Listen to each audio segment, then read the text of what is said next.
Dunyoda shunday xalqlar borki, ularning kuchi faqat iqtisodiyotida emas, balki asriy ildizlarida bo'ladi.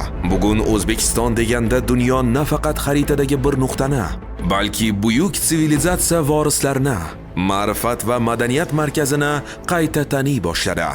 Biz o'z tariximizdan uyalmaydigan, uni g'urur bilan tiklayotgan va jahon minbarlarida o'z so'ziga ega xalqqa aylandik.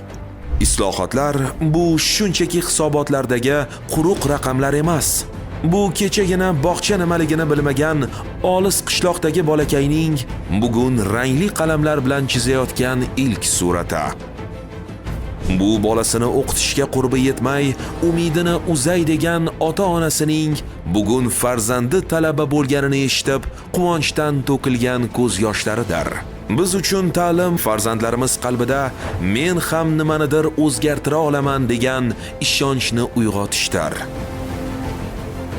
Ilgari faqat poytaxtda amalga oshirilgan murakkab operatsiyalar bugun tuman markazlarigacha kirib keldi. Malakali tibbiy yordamning har bir xonadonga yaqinlashgani minglab oilalarga xotirjamlik bag'ishladi. Sportdagi g'alabalarimiz, bokschi va shaxmatchilarimizning jahonni hayratga solayotgani bu millat irodasining ko'zgusidir.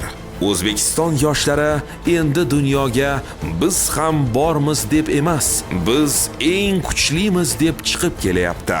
Bu g'urur har bir o'zbekistonlikning qonida, kayfiyatida va mag'rur qadamlarida aks etmoqda. Bugun dunyo hamjamiyati O'zbekistonni eng tez o'zgarayotgan mamlakat sifatida tan olmoqda. Bu biz tanlagan ochiqlik va taraqqiyot yo'lining to'g'riligiga berilgan bahodir.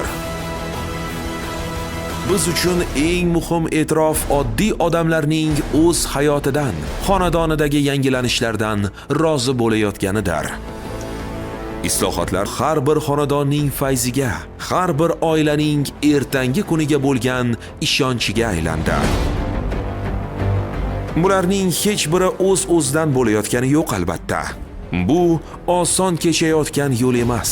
Har bir yangilik, har bir qadam ortida davlatimiz rahbarining qat'iy siyosiy irodasi, har qanday to'siq va qiyinchilikka qaramay, xalqimiz bugun baxtli yashashi shart degan sabotli pozitsiyasi turibdi. Prezident Shavkat Mirziyoyevning islohotlar yo'lidagi qat'iyati bugun yangi O'zbekistonning ortga qaytmas, hayotiy haqiqatiga aylandi. Zero xalqning roziligi islohotlarning eng oliy bahosi, odamlarning baxtli yashashi esa eng buyuk maqsadimizdir. O'zbekiston Respublikasi Prezidenti Shavkat Mirziyoyev 69 yoshda.